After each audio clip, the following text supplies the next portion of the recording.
हाँ भी प्यारे बच्चों, देखो इस क्वेश्चन की जो प्रॉब्लम है ना वो मैं समझ चुका हूँ। तुम्हें कहाँ पे समझ में नहीं आ रहा। सबसे पहले तो ये क्वेश्चन ही समझ में नहीं आ रहा तुम्हें कि कहना क्या चाह रहा है।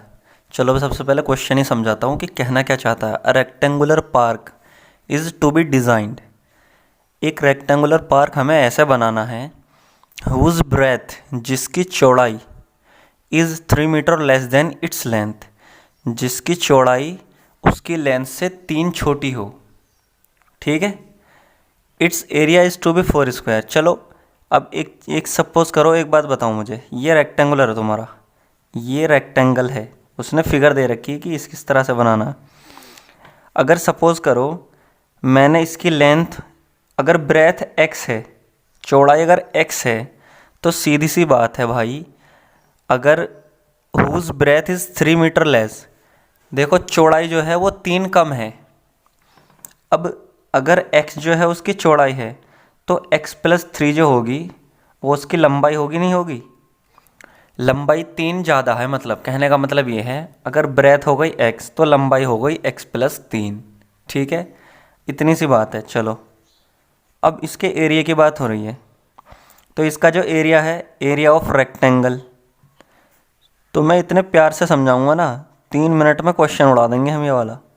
Area of rectangle is equals to क्या होता है, एल इंटू बी, यानी कि length into breadth, is equal to length कितनी है x+3, ठीक है, और ब्रेथ कितनी है x, तो ये तुम्हारा आ जाएगा x² + 3x। अब उसने क्या दे रखा है, its area is to be, इसका जो एरिया है ना इस रेक्टेंगल का 4 स्क्वायर मीटर मोर देन, 4 ज़्यादा है, 4 स्क्वायर मीटर ज़्यादा है किससे, इस वाले एरिया से। इस ट्रायंगल का जो एरिया है ना भाई, इससे 4 ज़्यादा है, तो पहले तो इस ट्रायंगल का एरिया निकालो। तुम्हें एक चीज़ बहुत अच्छे से पता है कि अगर कोई ट्रायंगल है, ये रहा, ठीक, ये है बेस, बेस और ये है हाइट, तो इसका एरिया हो जाएगा हाफ बेस इंटू हाइट। ठीक है, सीन सीन यहाँ पे सीन है बिल्कुल, ये 90 का है, ये जो है तुम्हारा बेस हो गया ये x। ठीक है, अब लिखो एरिया ऑफ ट्रायंगल। बिल्कुल बता दियो, अगर वीडियो समझ में आ रही हो ना रोक के ही सब्सक्राइब कर दो। मैं सारा ऐसे पढ़ा देता हूँ जो तुम्हें बहुत आसान लगता है, इस तरह से पढ़ाता हूँ मैं। एरिया ऑफ ट्रायंगल क्या होता है, हाफ बेस इंटू हाइट। ये लो भैया, हाफ बेस क्या है तुम्हारा x और हाइट क्या है 12 दे रखी है, 2 × 6, ये हो जाएगा 6x। तो उनका कहने का मतलब यह है कि जो इसका एरिया है ना इसका, वो 4 स्क्वायर मीटर ज़्यादा है किस एरिया से, इस ट्राइंगल के एरिया से। ये लो, therefore according to given condition, according to given condition, condition को हिसाब से देखते हुए, कंडीशन क्या कह रही है कि जो ये वाला एरिया है ना भैया x² + 3x, वो बताऊँ क्या है, इससे 6x से 4 ज़्यादा है। ये लो 4 जोड़ दिया मैंने 6x में, तभी तो बराबर बैठेगा मसला। इसका एरिया इससे 4 ज़्यादा है तो 6x + 4। ठीक, अब क्या करो, x² + 3x सब चीज़ उल्टे हाथ की तरफ ले आओ, ले आया, क्वाड्रेटिक इक्वेशन बन जाएगी।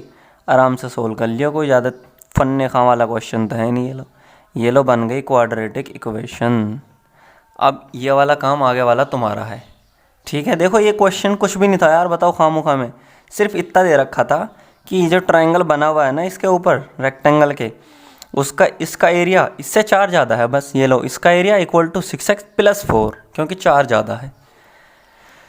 अब आगे क्या कहता है कि अल्टीट्यूड, ये सब दे रखा है सब कुछ, तो find its length and breadth. चलो अब x की वैल्यू निकालनी है हमें। तो मैंने तुम्हें बहुत सारी ट्रिक बता रखी है क्वाड्रेटिक इक्वेशन को सोल्व करने की, लेकिन जो हम जनरली यूज़ करते हैं वो ये है यूजिंग क्वाड्रेटिक फार्मूला। सबसे पहले इसके नीचे एक चीज़ लिख दो, ax² + bx + c = 0। जहाँ भी क्वाड्रेटिक इक्वेशन सोल्व करनी हो ना, उसके नीचे ये वाली क्वाड्रेटिक इक्वेशन लिख दो, जनरल वाली, और यहाँ पे क्या लिख दो, ऑन कंपेयरिंग विद, इससे कंपेयर करने पे। ये देखो x² के बगल में क्या चीज़ है भाई, a, तो हमेशा ध्यान रखना एक्स स्क्वायर के बगल में हमेशा ए ही होगा।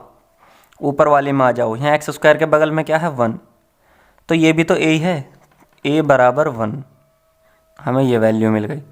यहाँ एक्स के बराबर में कौन है, एक्स के बगल में जो भैया बैठे हैं वो है बी, और ऊपर कौन बैठा है एक्स के बगल में, -3, तो बी बराबर हो गए -3। देखो कितना इजी क्वेश्चन है।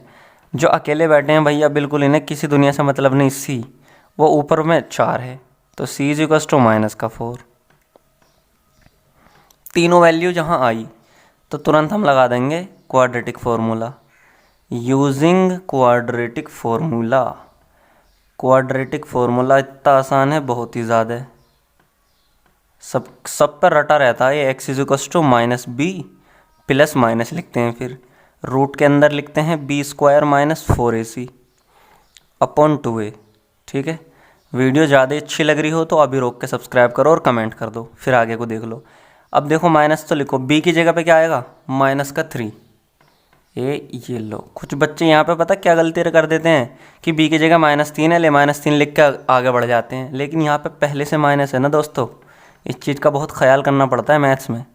मैथ्स है क्या, थोड़ी बहुत अक्लमंदी तो है मैथ्स, और कुछ ज़्यादा तगड़ी चीज़ थोड़ी है। 4 इंटू ए की जगह पे रखो 1, सी की जगह पे रखो -4, नीचे आएगा 2 इंटू ए।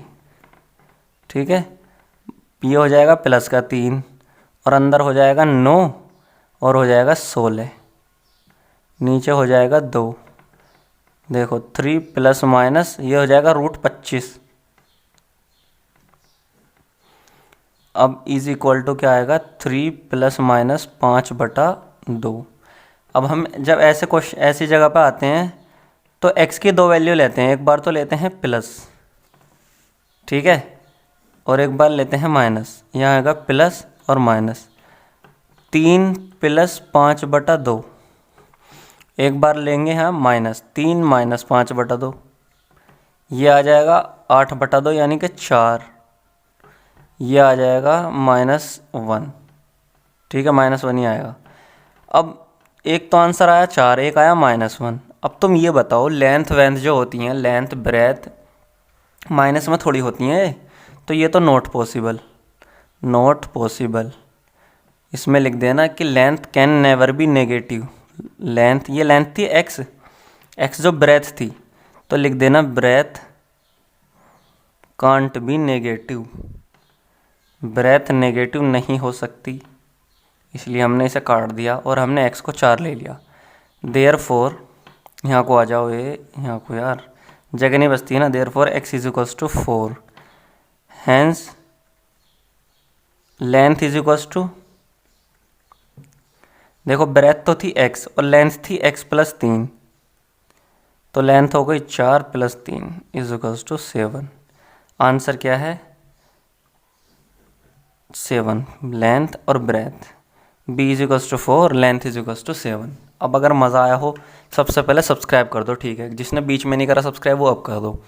मैंने सारे चैप्टर पढ़ा दिए हैं, डिस्क्रिप्शन में लिंक है। जो लोग मुझे कमेंट में कहते हैं कि सर ये वाला चैप्टर पढ़ाओ, भाई मैंने पढ़ा रखा है, डिस्क्रिप्शन में जाओ और मैंने लिख रखा है कि चैप्टर 3, चैप्टर 4, ठीक है, उसके मैंने लिंक दे रखे हैं। लिंक पे क्लिक कर दो, सारा चैप्टर मिल जाएगा, ठीक है। क्यों घबराते रहते हो यार, मैं सब पढ़ा दूंगा, तुम्हें टेंशन ना लो, ऐसे एकदम मज़े मज़े में पढ़ा दूंगा।